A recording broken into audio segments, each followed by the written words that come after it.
Good morning to all traders. What an interesting session for the oil yesterday.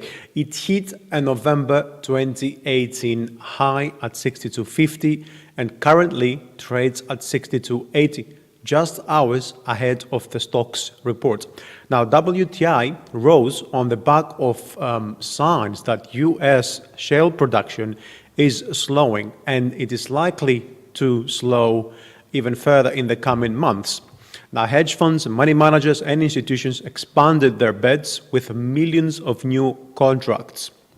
Now, a decline in stocks from EIA is certainly going to let prices hit fresh multi-month highs. So we should pay attention to the oil today. Now, despite the risk appetite and the poor US durables data yesterday, gold on the other side remained subdued near the critical and strong support of 1285, as investors seem to be paying more attention on the dollar and also on the equities as the earnings season kicks off. Now let's go quickly on the eco calendar. It's Wednesday, April the 3rd today, and we're expecting a series of data from Europe, with highlight, of course, the retail sales.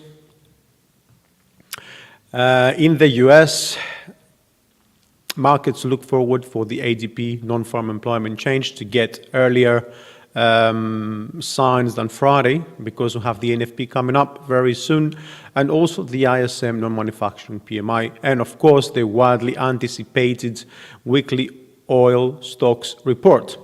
My name is Stavros, and this is your daily market insights from Orbex. Note that none of the recommendations here constitute investment advice, and losses can exceed profits. Let's jump on the charts. I want to start with, of course, the oil, the daily chart. So now I have a feeling here we're going to complete a special double cycle a little bit higher. We've had 1, 2, 3, 4, 5, okay, ABC, and now we're going into completing the second wave. Now, for the current markets, I see this current level around 63, just below 63, acting as a potential, right, up to 26.2 potential correction level. And from here, we can look at prices going lower, maybe to the middle of this channel, and then moving a little bit higher for a false break. This high is also a continuation of this previous channel. Prices have been moving within this channel for most of the first quarter of 2019. Now let's go quickly on the 4-hour.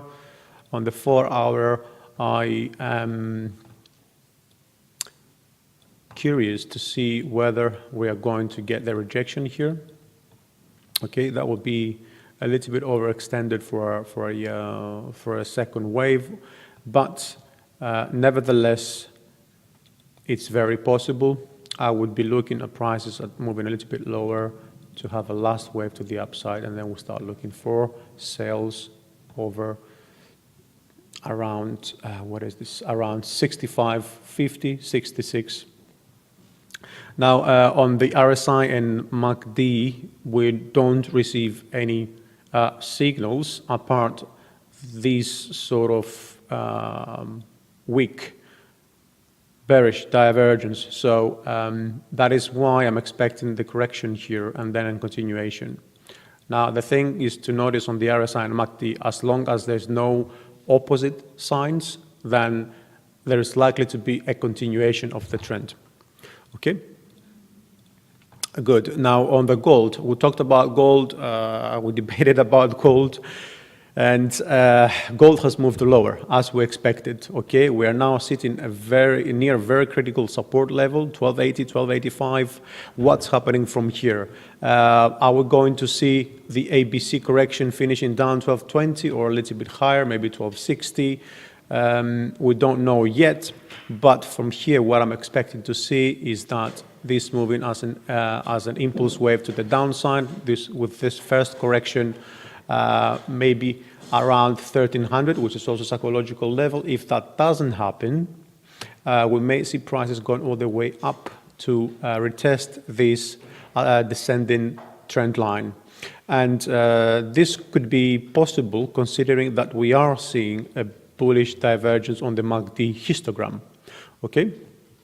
Now, in case that breaks, of course, then the next level to pay attention would be a double top over here. But anything above that level would invalidate the bears at the moment, of course, and then we will be looking at going back above to 1350, whether for a break or just for get back down here and some sort of trade in a range for a while. Now let's go a little bit lower just to check on the gold, and so we can finish for the day. So as I said before, we are looking at this impulse wave to the downside. The signals on the MACD are a little bit mixed. We've got this bearish sign, prices moved lower, which is good. Now here we get a bullish divergence. However, on here we get a hidden bearish divergence. So we get a bullish signal and a bearish signal. So this is a little bit of a mixed situation where, we are going to probably most likely move in a range until Friday, most likely, because we're only 2 days before the NFP. And now this range may be a range of something like $20 from 1280 up to 1300s. We might break a little bit higher to reach that bottom, at around 1308, which is also where the 200 moving average is actually sitting.